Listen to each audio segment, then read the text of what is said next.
Bienvenue au webinaire de présentation de l'appel à projet Innovation centralisée sur la partie FSE+, comment renseigner son dossier de demande de subvention. On va attendre 1 ou 2 minutes avant de commencer.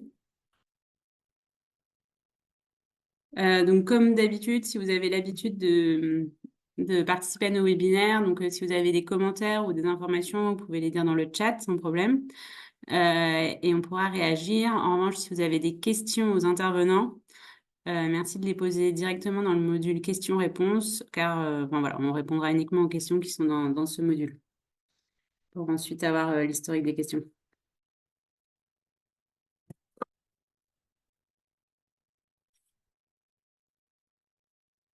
Voilà, j'attends 1 minute et puis on va commencer.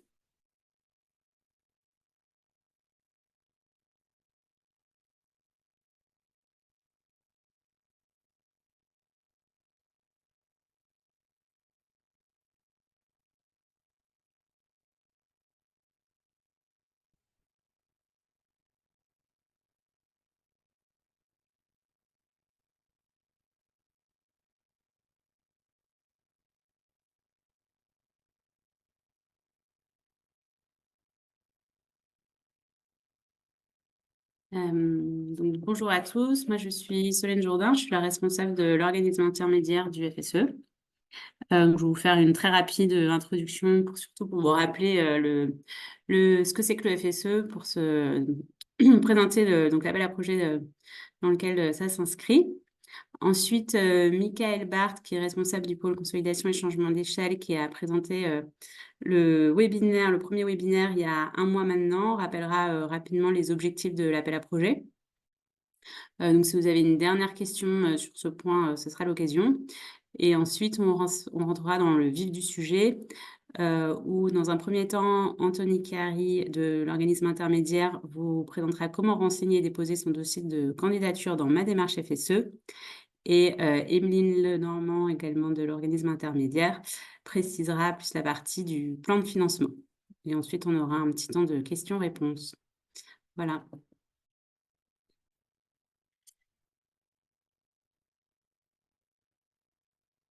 Et donc, sans plus attendre, un petit rappel de ce que c'est que le FSE. Donc, on est sur un appel à projet qui est cofinancé par le FSE, car nous sommes donc l'avis d'un organisme intermédiaire. Donc, on a une enveloppe de l'État pour financer des projets d'économie sociale et solidaire avec le FSE. Le FSE, c'est donc un des 5 fonds structurels et d'investissement de la Commission européenne, qui ont donc pour objectif de réduire les écarts de développement et renforcer la cohésion économique et sociale entre pays et régions des États membres. Donc, il y a dans ces 5 fonds, donc le Fonds social européen, le FEDER, le Fonds de développement régional, le FEADER, le Fonds pour l'agriculture et le développement rural, le FEAMPA qui s'inscrit plutôt pour tout ce qui est les projets de maritime, de pêche et d'aquaculture, et le Fonds de transition juste. Et donc, tous s'inscrivent dans la stratégie de croissance de l'Union européenne avec des objectifs à 2030 dans le cadre d'une Europe plus intelligente, plus verte, plus connectée, plus sociale et plus proche des citoyens. Donc, pour résumer, le FSE, il va soutenir 3 grandes priorités. L'emploi, notamment les jeunes, et l'insertion professionnelle, l'éducation, la formation et l'apprentissage tout au long de la vie, donc tout ce qui est relatif au développement des compétences, et l'inclusion sociale, dans lequel s'inscrit l'économie sociale et solidaire, et également tout ce qui est relatif à la lutte contre la pauvreté. Et donc un petit rappel justement sur les objectifs de l'Europe sociale à 2030, que tous les projets qui sont cofinancés sur cette programmation, c'est des programmations de 7 ans, donc là on est sur la programmation 2021-2027, doivent participer à atteindre ces objectifs. Donc c'est des objectifs très ambitieux. Donc en termes d'emploi, l'objectif c'est qu'il y ait au moins 78% de taux d'emploi dans l'Union européenne. En termes de formation, qu'au moins 60% des adultes suivent une action de formation chaque année. D'inclusion de pauvreté, de réduire de 15 millions le nombre de personnes menacées d'exclusion sociale ou de pauvreté, dont 5 millions d'enfants. Et en termes de changement climatique, de réduire les émissions nettes de gaz à effet de serre d'au moins 55%.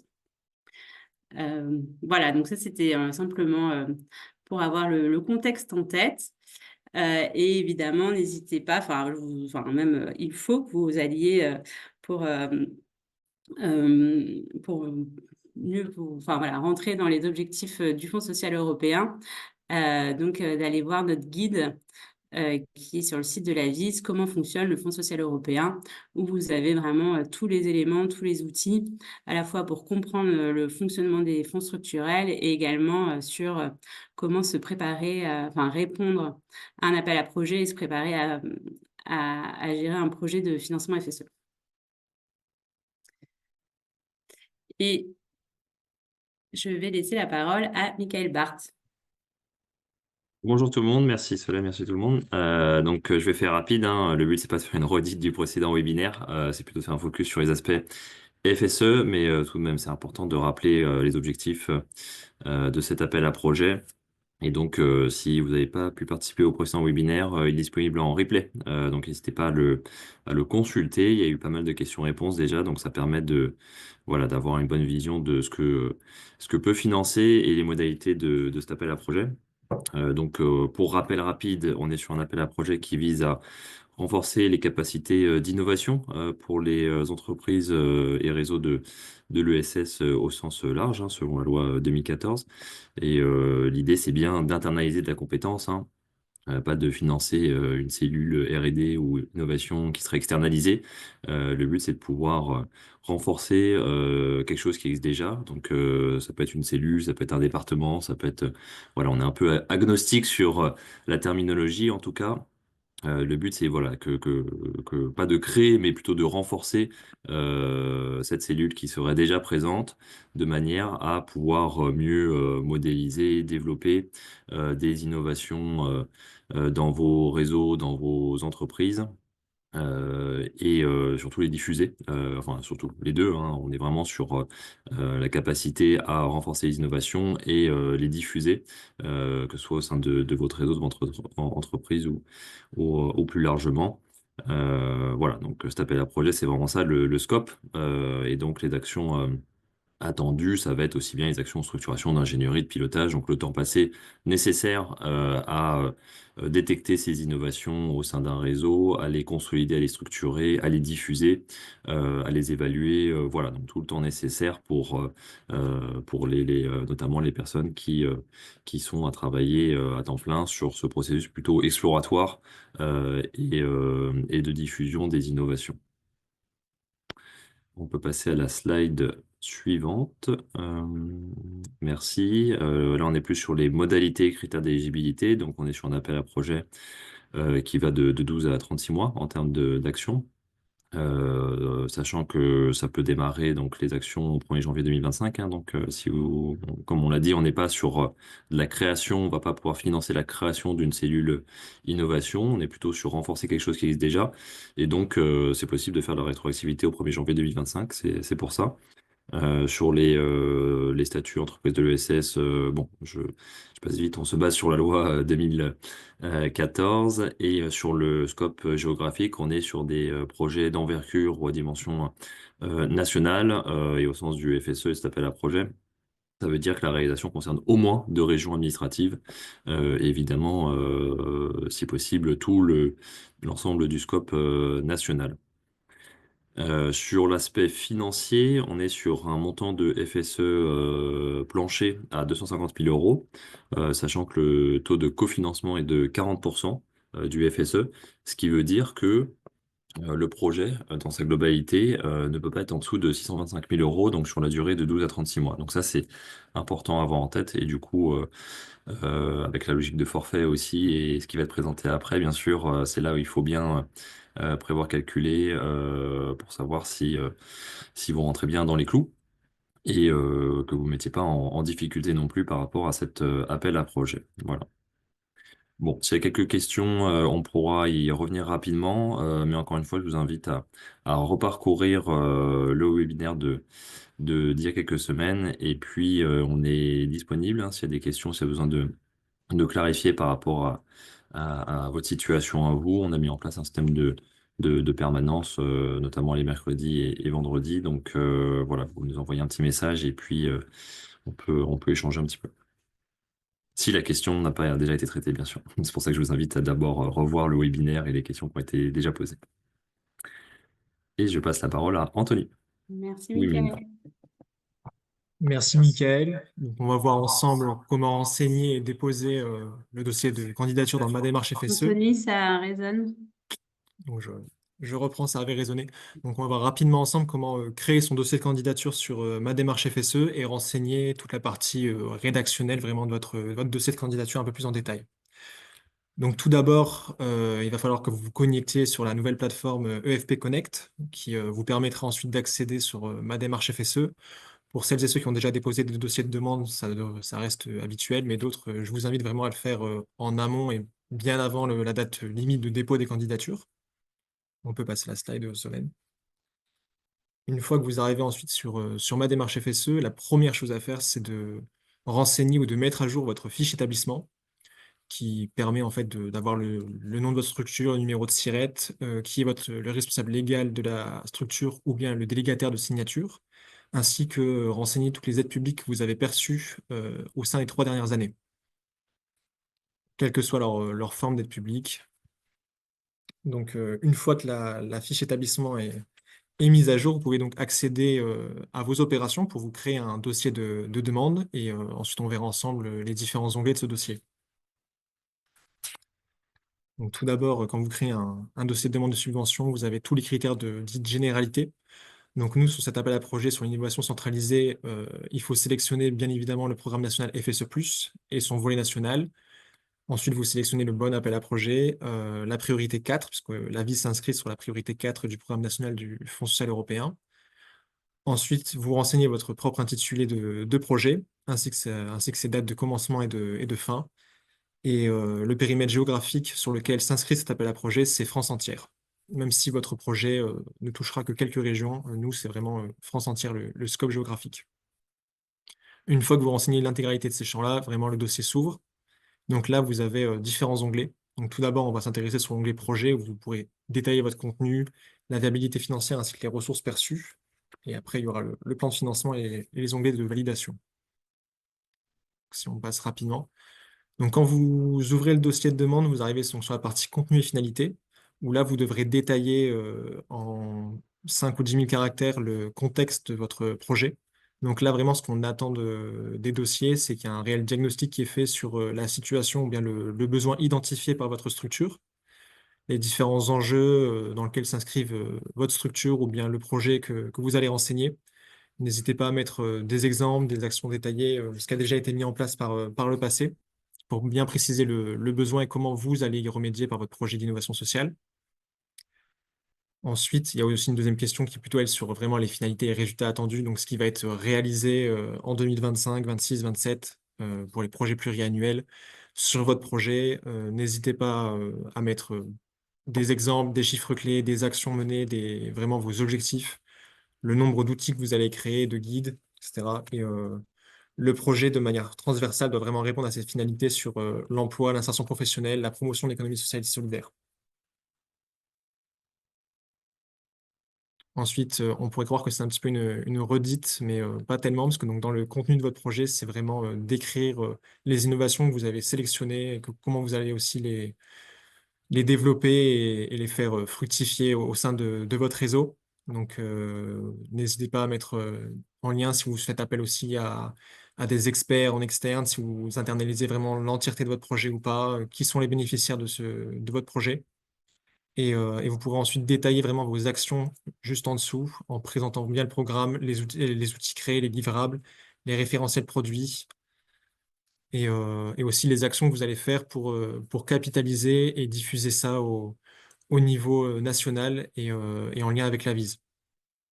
Et ensuite, sur la partie calendrier, c'est vraiment détaillé par trimestre ou semestre les différentes actions et comment vous allez les mettre en place au fur et à mesure.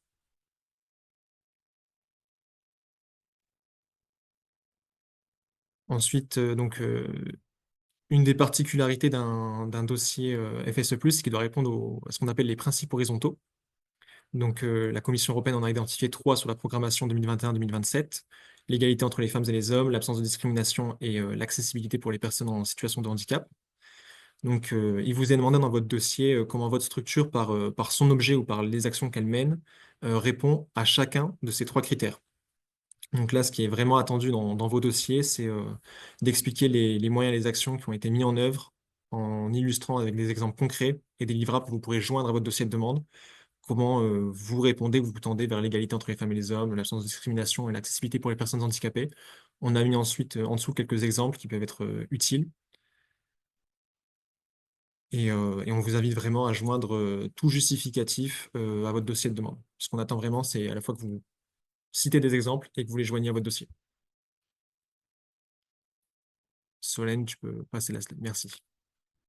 Donc, une fois que vous avez vraiment détaillé votre contenu et les principes horizontaux, on rentre vraiment sur la viabilité financière de votre projet. Et ce qu'on va nous regarder en tant qu'organisme intermédiaire, c'est aussi votre capacité à mettre en œuvre et à suivre un dossier FSE.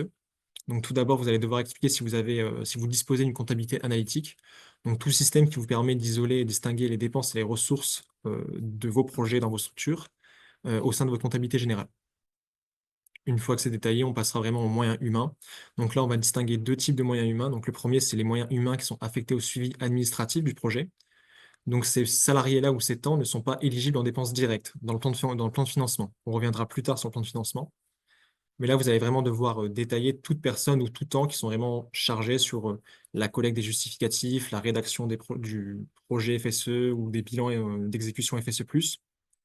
Et donc, n'hésitez pas à indiquer les personnes, les salariés qui vont travailler vraiment sur cette collecte-là et sur ce suivi, le temps passé pour ces missions, et si elles ont déjà, si ces personnes-là ou votre structure a déjà bénéficié de fonds européens ou de formations sur le suivi des fonds européens. Et une fois que c'est fait, on passe vraiment donc, aux moyens humains qui sont affectés à la mise en œuvre opérationnelle. Donc, eux sont des temps qui sont éligibles en dépenses directes de personnel. Là aussi, on demande de préciser le nom, la fonction et les missions de chaque salarié qui interviennent sur le projet, ainsi que leur temps de travail qui est consacré au projet. Si vos projets durent 2 ou 3 ans, on vous demande d'indiquer ces informations par année.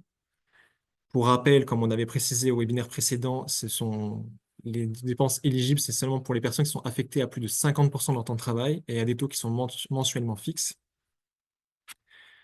Dans cette question-là, on vous invite aussi à citer et à lister également toutes les catégories de dépenses qui sont nécessaires pour votre projet. Donc, ça peut être des personnels qui ne vont pas être déclarés en dépenses directes de personnel, des coûts de fonctionnement, comme de l'achat de matériel ou de fourniture, et des prestations si vous faites appel à de l'expertise ou n'importe quelle sollicitation en extérieur. Ce qu'on vous invite aussi à faire, c'est de joindre, donc pour les personnes qui sont mentionnées, des contrats de travail ou des fiches de poste pour vraiment voir les missions qu'ils réalisent dans la structure et sur le projet. Et justement, on vient sur les différentes pièces justificatives. Donc, le FSE+, demande des justificatifs. Donc, vous allez devoir lister lesquels vous allez mettre en place dans le cadre de votre projet et que vous avez déjà mis en place. Vous pouvez également en joindre certains à votre dossier, ça dans une partie validation. Donc là, on a quelques exemples sur les feuilles d'émargement, des extractions de participants, tous les livrables qui sont produits ou qui vous allez imaginer produire dans votre projet, donc des guides, des rapports, des outils référentiels, tout support de présentation et ensuite des échanges de mails qui sont structurants dans la vie de votre projet. On vous alerte déjà, si vous souhaitez candidater à cet appel à projet, à bien archiver toutes les justificatifs de réalisation au fil de l'eau pour anticiper tous les aléas qui peuvent se passer dans la vie d'un projet et les possibles bilans d'exécution qui se dérouleront en 2026 ou en 2027. Parce que si vous ne disposez pas des justificatifs pour le FSE, toutes les dépenses qui sont liées à ces justificatifs-là peuvent être rejetées.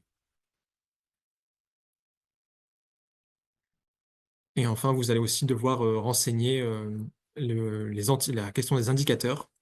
Donc, dans cet appel à projet, vous avez l'obligation de mettre en place des modalités de collecte qui sont les suivantes. Donc, le nombre de micro, petites et moyennes entreprises qui bénéficient d'un soutien de votre structure, ou bien le nombre de structures qui bénéficient d'un appui de la tête de réseau. Donc, on a un exemple sur vraiment, on attend un résultat quantifiable. Donc, le nombre de participants à votre groupe de travail ou à votre projet d'innovation centralisé, mais pas le nombre de le nombre de participants ou de personnes qui sont liées à des newsletters, à des réunions, etc. Je peux passer, merci. Et donc le FSE+, comme tout fonds européen, a des obligations de publicité que vous allez devoir renseigner dans votre dossier. Donc vous allez devoir indiquer qu'est-ce que vous allez mettre en place pour bien respecter la publicité. Donc les règles de communication, elles sont celles-là.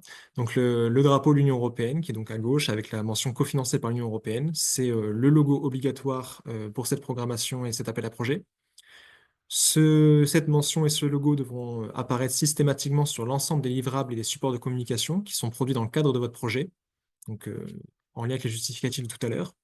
Ça devra apparaître également sur la signature de mail des salariés qui sont affectés à la mise en œuvre opérationnelle du projet, ainsi que sur votre site internet avec une description synthétique de votre projet d'innovation centralisée, ainsi qu'un post sur les réseaux sociaux si vous en avez. Et enfin, vous devrez apposer une affiche A3 dans vos locaux. On a mis un lien que vous pourrez retrouver dans le replay qui explique un peu mieux ça, et des liens pour créer les affiches A3 si nécessaire. Il y a une question sur la publicité, du coup, j'y réponds maintenant. Donc, si l'archivage de justificatif n'intègre pas la publicité FSE, puisque le financement ne vous est pas encore accordé, effectivement, c'est toujours un peu, voilà, c'est une très bonne question, un peu à vous de voir. C'est vrai qu'il n'y a pas de raison que vous mettiez dès maintenant le logo du FSE, vu que vous ne savez pas si, puis vous ne serez peut-être pas retenu. Après, de manière rétroactive, le souci, c'est que ça peut... Enfin, c'est quand même la date de signature de la convention qui vaut. Donc, vous pouvez toujours justifier enfin, voilà, en fonction de cette date. Mais c'est quand même... Enfin, voilà, l'auditeur a toujours raison. Donc, ça pourra quand même plus ou moins vous être reproché. Donc après, essayez de manière rétroactive, si vous êtes retenu, que sur les principaux livrables, type un support de présentation ou des choses comme ça, peut-être ajouter rapidement le logo, évidemment. Enfin, vous pouvez pas le faire systématiquement sur toutes les pièces, mais bon, c'est quand même très important, très regardé, et surtout que maintenant, et puis vous pouvez avoir une pénalité aussi financière si la publicité n'est pas respectée. Donc voilà, c'est toujours un petit jeu d'équilibre, mais il faut rester vigilant dessus. Après, nous, on n'a pas effectivement de préconisation spécifique là-dessus. Par contre, on peut vous partager des pratiques que certains projets font, qu'on a remarqué. Certains commencent à mettre le logo à partir du moment où ils sont dans une phase de rédaction de l'appel à projet, même dans les signatures de mail, etc. Donc, voilà, certains commencent à se mettre en ordre de bataille dès maintenant, en fait, dès cette phase de préparation à l'offre, c'est question de rétroactivité. Oui, pour les signatures de mail, vous pouvez déjà préparer une signature avec le logo, et puis s'il y a vraiment un mail vraiment très représentatif de cette activité qui pourrait être un livrable du projet, bon, au cas où, mettre un logo donc voilà, de manière très ponctuelle s'il y a des mails vraiment en lien avec le projet, quoi, par exemple. Et vous pouvez joindre donc à votre dossier de candidature un exemple de modèle avec la position de la publicité pour montrer entre guillemets, la bonne compréhension des attendus au niveau de la publicité FSE. Ça permettra de consolider le dossier. Oui, au stade de l'instruction, dans tous les cas, en fait, ce que nous, on va regarder, c'est que vous avez bien intégré cette publicité. Donc, c'est-à-dire que, enfin, comme dit Anthony, on va vous demander un modèle pour bien montrer enfin, nous, pour vérifier que vous avez bien le bon logo, que le cofinancé par l'Union européenne est bien à droite et pas en dessous. Enfin, comme ça, voilà, au cas où vous auriez repris un mauvais logo, on peut directement vous dire, attention, c'est pas le bon. Donc là, on est plus au stade de vérifier que c'est le bon logo, qu'il est bien placé sur la page pour rectifier dès maintenant si jamais enfin, voilà, il y avait un malentendu. Donc, il faut en fait fournir des modèles au moment de l'instruction.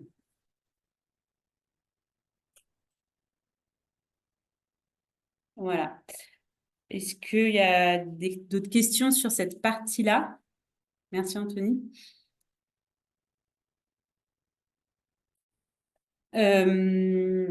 Simplement, je voulais revenir aussi sur la partie administrative où Anthony a déjà bien insisté, mais en fait, de la même manière, l'objectif là, au stade de l'instruction, c'est que nous, en tant que instructeurs et financeurs, c'est qu'on puisse bien s'assurer que vous avez bien intégré l'importance en fait d'avoir quelqu'un qui est dédié au support administratif.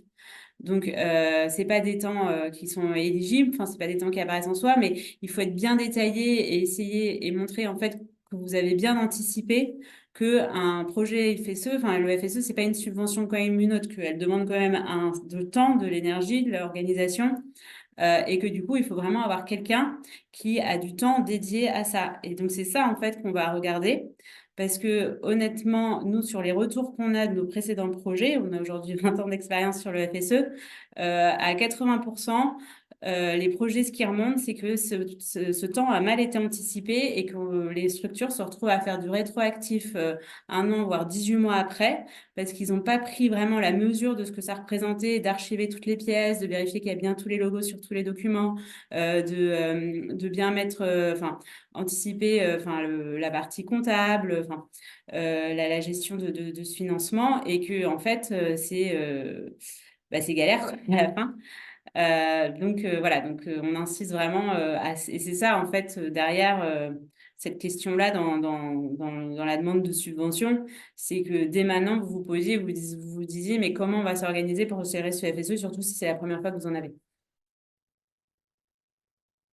Et en moyenne, bon après c'est des dossiers qui sont quand même assez, enfin, qui sont très simplifiés. Donc là, il n'y a plus que des taux fixes, il y a que des lettres de mission. Donc globalement, ça demande beaucoup moins de temps qu'un autre. En fait, le temps le plus important, c'est les pièces. Et donc généralement, on dit qu'en moyenne, c'est 10% global, enfin, d'un ETP. Ça peut être réparti sur plusieurs personnes ou une personne, mais environ 10%.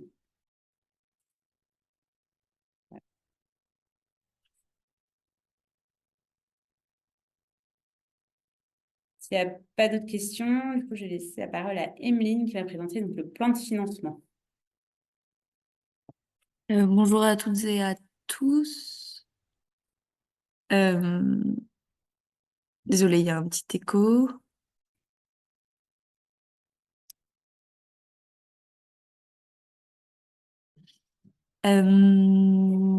J'espère que c'est pas très gênant, le petit écho. Alors, on va du coup aborder la deuxième grande partie de ce webinaire, donc sur le renseignement du plan de financement. Dans un premier temps, juste vous aborder la structuration. D'abord dire que toutes les dépenses doivent être liées et nécessaires à l'opération cofinancée et que, bien entendu, les profils de financement, que seuls les profils de financement prévus dans l'appel à projet peuvent être sélectionnés. Donc, vous aurez le choix que d'un seul.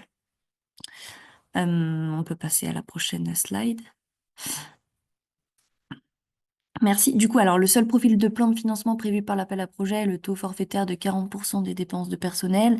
Donc en fait, quand vous allez renseigner votre plan de financement sur ma démarche FSE+, dans la partie structuration, vous allez avoir que ce taux forfaitaire. Donc là, vous allez faire ajouter et valider ma structuration de plan de financement. Ensuite, dans un second temps, je vais expliquer un peu à quoi ça correspond. Donc en fait, le taux forfaitaire de 40% repose donc du coup sur les seules dépenses directes de personnel. Donc ça peut être à la fois les dépenses de tiers et à la fois les dépenses directes classiques. Et donc en fait, et en fait, du coup, ces dépenses directes vont faire un lot global et sur la totalité de ce lot, vous allez avoir un forfait de 40% qui va se rajouter et qui va venir couvrir toutes vos autres dépenses, donc y compris le fonctionnement, les prestations et les dépenses indirectes. Et ensuite, tout ça mis bout à bout va faire le coût total éligible. Et donc, en fait, là, on voit que tout à la fin, sur le coût total éligible, le montant maximum pris en charge par le FSE+, est de 40%. Aussi, bien rappeler que, donc, du coup, les dépenses du projet, en fait, sont les dépenses de personnel. Et que tous les autres coûts engendrés par le projet, donc, sont couverts par le forfait. Et c'est toujours à dissocier, du coup, des dépenses totales de la structure. Pour revenir donc du coup sur ce qui compose les dépenses directes de personnel, Donc, il s'agit des salaires bruts chargés des personnels spécifiquement mobilisés pour la mise en œuvre du projet. Donc là, par exemple, on exclut toutes les personnes sur la mise en œuvre administrative. Donc, tout à l'heure, Solène mentionnait les 10% de TP, par exemple. Ces personnes, typiquement, sont pas à valoriser dans les dépenses directes de personnel. Les seules personnes qu'on va valoriser dans les dépenses directes vont être les personnes qui participent à la mise en œuvre opérationnelle. Et donc, en fait, cela peut inclure les rémunérations donc, des personnels internes à la structure ou les personnels externes. Donc, on avait une question sur les personnes mises à disposition tout à l'heure. Donc ça, c'est tout à fait éligible. Et donc, en fait, les pièces justificatives, ça va être les conventions de mise à disposition, les justificatifs de suivi du temps du salarié, donc l'aide de mission, fiche de poste, ça on bouge pas, et le contrat de travail, effectivement, les bulletins de paie, les factures émises par la structure prêteuse et les justificatifs d'acquittement. Et donc, toujours dans la même logique, les factures relatives à la mise à disposition d'un salarié doivent être acquittées au plus tard 6 mois après la fin de la période de réalisation de l'opération. Donc ça, c'était un peu pour revenir sur la mise à disposition. Mais du coup, pour les salaires, les rémunérations des personnels internes, on est donc du coup en termes de pièces justificatives, on est sur les bulletins de paie mensuels, le contrat de travail, la convention collective, les accords d'entreprise. Pour le taux d'affectation, donc pour cet appel à projet, on a mis un minimum à 50%. Et donc, pour justifier de ce taux d'affectation, on aura besoin d'une lettre de mission individuelle et du contrat de travail. Le taux d'affectation, en fait, c'est le temps passé sur le projet sur le temps total travaillé dans la structure. Voilà. Donc après, je vais vous expliquer un peu comment mettre en fait ces temps dans ma démarche FSE. Donc déjà, savoir que vous avez la main seulement sur l'activité liée à l'opération et l'activité totale.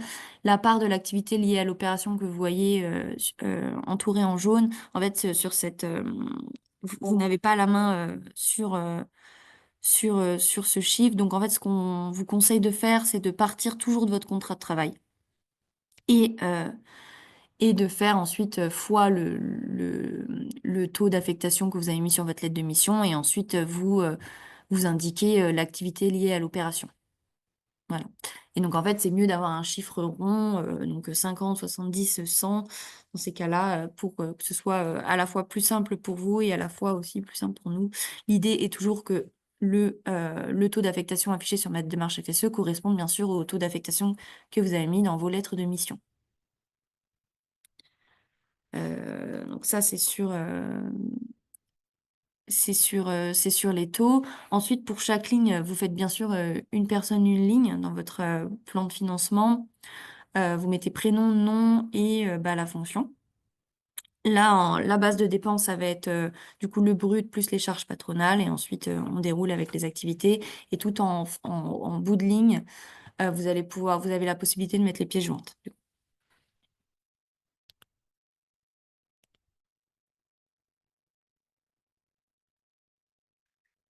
Sache aussi pour vous dire que vous voyez tout en haut, vous avez 2025, 2026, 2027.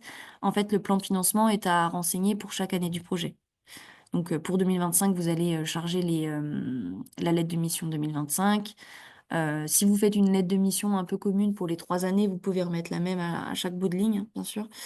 Mais du coup, par exemple, les activités sont vraiment liées à l'année.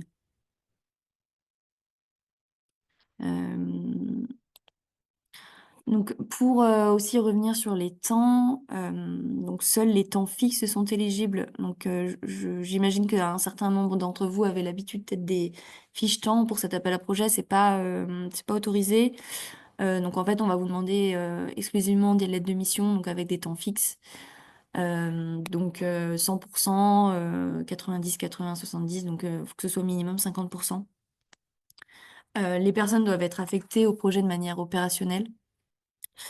Et au dépôt de la demande, donc vous devez joindre à minima le contrat de travail ou la fiche de poste et la lettre de mission. Donc pour chaque salarié valorisé, Si le projet a démarré, vous pouvez également transmettre des justificatifs de réalisation et des modèles de publicité, donc comme Anthony l'a précisé un peu avant.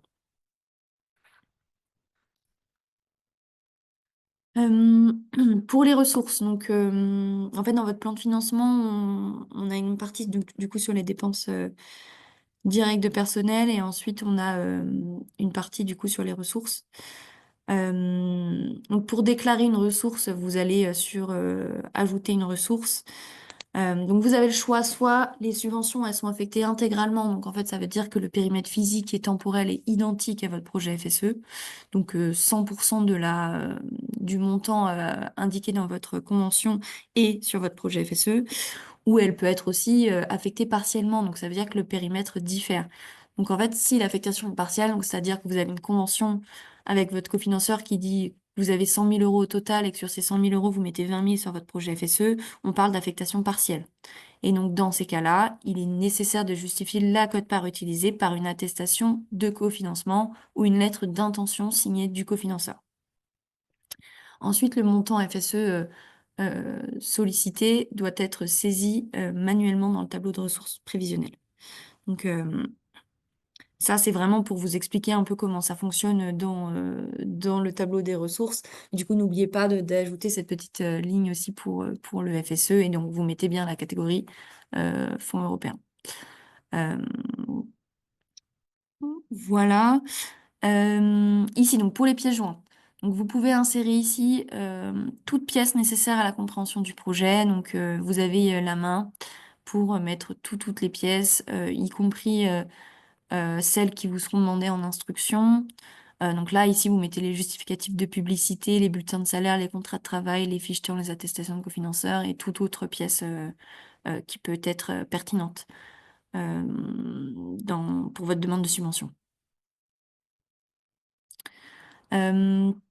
Enfin, donc concernant la validation de votre demande de subvention, il faut absolument vous assurer que les coordonnées renseignées sont valides pour le processus d'authentification de signature électronique, puisque sur ma démarche FSE+, c'est une procédure 100% dématérialisée et le signataire reçoit un SMS.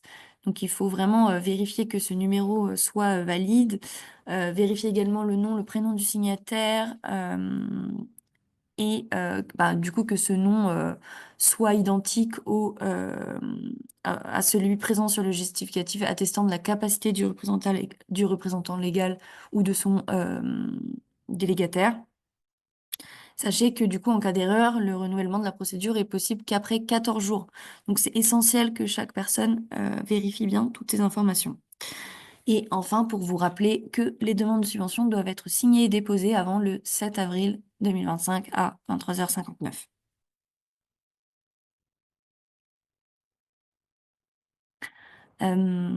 Enfin, donc après confirmation de l'envoi de l'attestation d'engagement, donc le signataire reçoit une notification par mail d'invitation à signer électroniquement.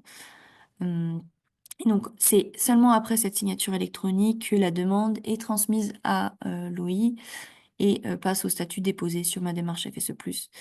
Et donc ensuite, nous, on peut faire la recevabilité de votre demande et ensuite l'instruction.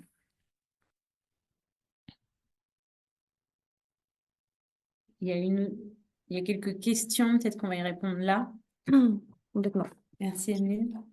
Il y avait une question sur la mise à disposition. Oui, donc effectivement, dans le cadre de la mise à disposition, alors évidemment, dans l'absolu, c'est mieux si les salariés sont mis à disposition d'entreprise de l'ESS, mais dans l'absolu, nous, c'est pas un point qui est vérifié à l'instruction. On regarde pas le statut c'est pas un élément d'éligibilité de l'appel à projet. On regarde pas le statut de l'entreprise des salariés mis à disposition. La seule obligation, c'est que le candidat, donc celui qui demande le financement FSE, soit une structure de l'ESS. Voilà. Et il y a une autre question, mais Mickaël, je vais te laisser Ouais, tu y peux répondre. y répondre, ouais. Vas-y. Il y a une autre question sur la partie mesure de évaluation d'impact au sein de d'une direction innovation. Est-ce que ça peut être pris en compte le temps passé sur l'évaluation d'impact dans cet appel à projet? Bon, la réponse, elle n'est pas noire ou blanche, hein, forcément, dans le sens où, oui, si dans vos process, votre méthode de diffusion, d'innovation, il y a déjà, et c'est bien documenté, un moment où il faut évaluer l'impact de ce projet innovant avant de le diffuser. Forcément, ça rentre en lien dans la chaîne, j'ai envie de dire, de votre direction innovation et le temps passé fait partie un peu de voilà de l'engrenage global. Par contre, bon, je pense que vous avez bien en tête que si 50% du temps passé dans ce que vous proposez là, c'est de l'évaluation d'impact, ça voilà, ça va être non forcément ça va créer des warnings chez nous parce que c'est pas la philosophie même de ce qu'on veut financer. Donc la réponse, elle est oui, si c'est vraiment bien au centre du réacteur, pour le dire comme ça, de ce que vous voulez faire et que ça fait partie de la méthode pour diffuser de l'innovation. Nous, on sera forcément vigilant sur effectivement un peu les effets de bord et si il y a de la création. Enfin voilà, si le but c'est de financer d'autres choses qui sont pas faites pour l'instant à travers cet appel à projet. Donc la réponse, elle est plutôt oui, sous couvert que ce soit cohérent, pertinent par rapport à la philosophie de l'appel à projet.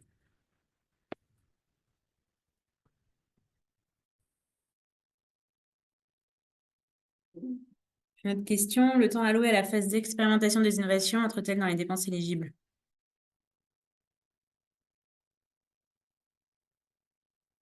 Mickaël, je te laisse répondre. Alors oui, là, il faut rentrer dans le projet hein, pour avoir une réponse définitive. Parce que on est sur une dimension nationale. Donc, est-ce que dans vos structures, vous avez des phases d'expérimentation au niveau national? Ou est-ce que, enfin voilà, nous on va pas financer le temps passé sur les territoires, de gens sur les territoires qui font l'innovation. On est sur un appel à projet national, donc là, ça dépend vraiment de votre projet pour répondre de manière précise. Mais si vous êtes je connais pas le cas là, donc j'invente un laboratoire national d'une entreprise de l'ESS qui, dans sa méthodologie, a de l'expérimentation qui se fait au niveau national. Oui, si le but c'est bien, in fine, de déployer, structurer, déployer, diffuser plus largement, et bien sûr pas que de faire de la R&D fondamentale, pour le dire comme ça.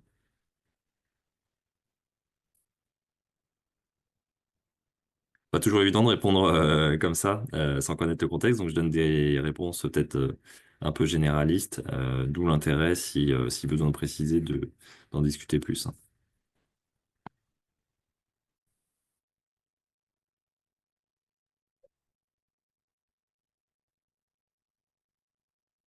S'il n'y a pas de questions pour l'instant, donc un petit mot sur le calendrier. Donc, le dépôt de la demande donc, est prévu le 7 avril.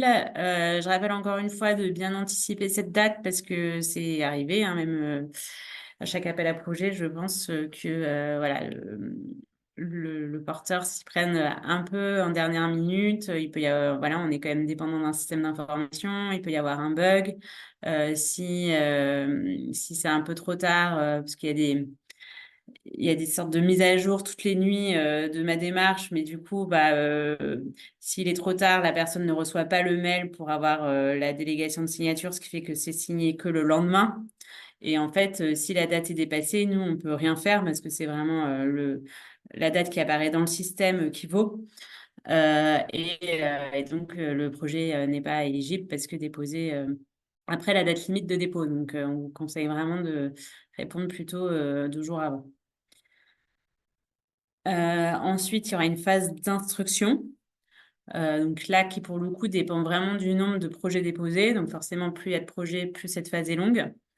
Donc on compte en moyenne entre 3 et 6 mois. Voilà, on espère que ce sera plutôt 3 mois que 6. Mais voilà, aujourd'hui, on ne peut pas dire combien on aura de projets.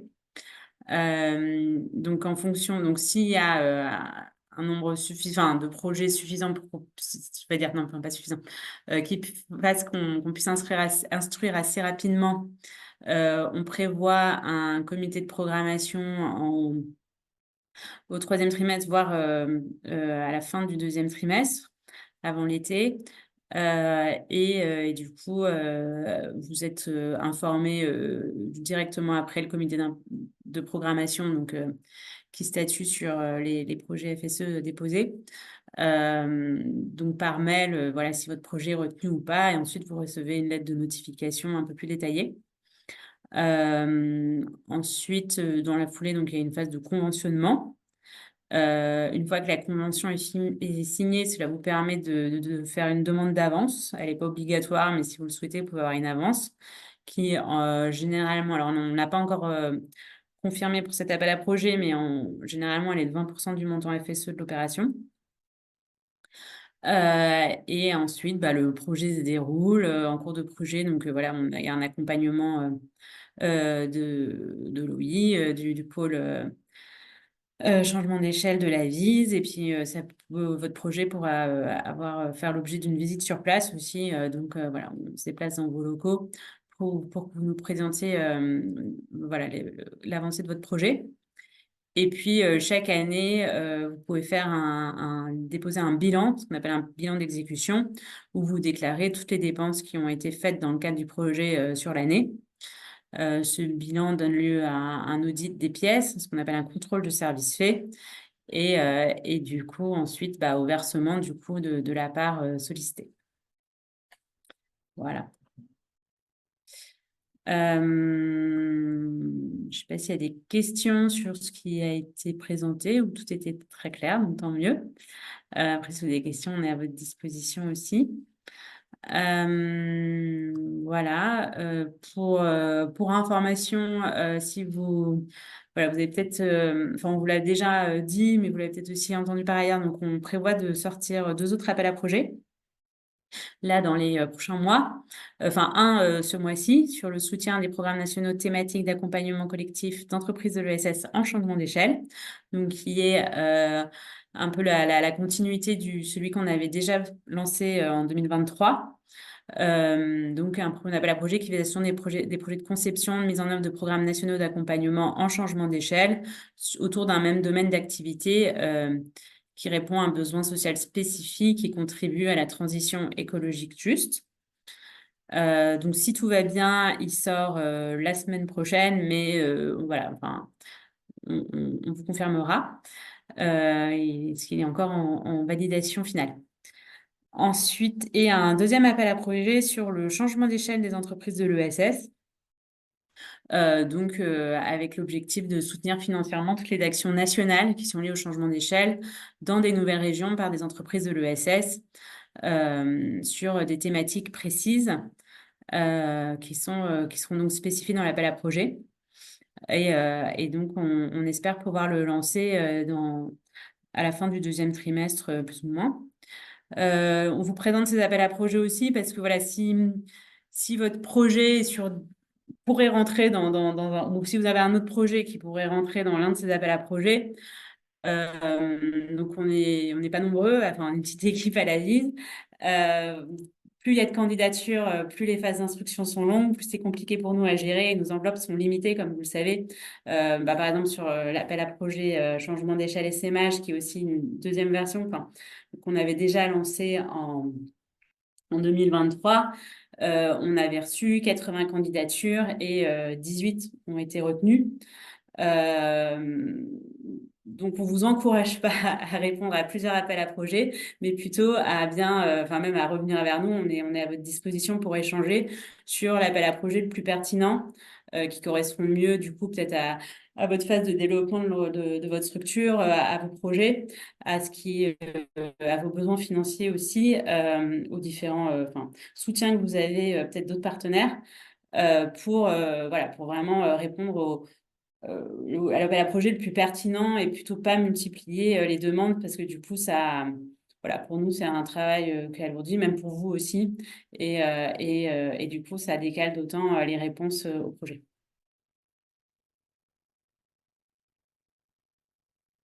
Et sur le règlement, oui, sur l'appel à projet, je pense que c'est le programme national d'accompagnement.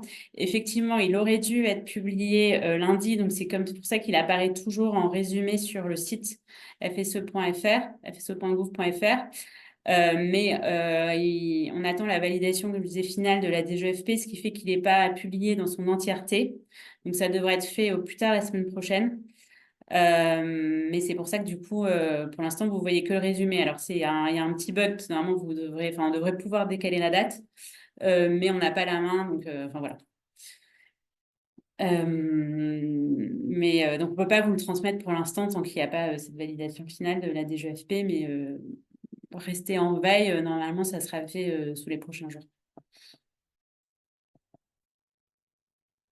Et bon, voilà, si vous avez des questions, on est à votre disposition. Vous pouvez aussi envoyer un mail à l'adresse contact de la VISE. Comme disait Mickaël, on a mis en place des permanences le mercredi et le vendredi après-midi, donc où vous pouvez nous joindre. Enfin, en tout cas, vous êtes sûr de nous joindre à ces moments-là, on est disponible. Donc l'après-midi. Et après, vous avez les ressources sur le site de la VISE, les ressources habituelles sur l'organisme intermédiaire, tous les replays sur la chaîne YouTube de la VISE Média et les guides pratiques sur comment s'engager dans une démarche d'innovation et comment fonctionne le FSE+.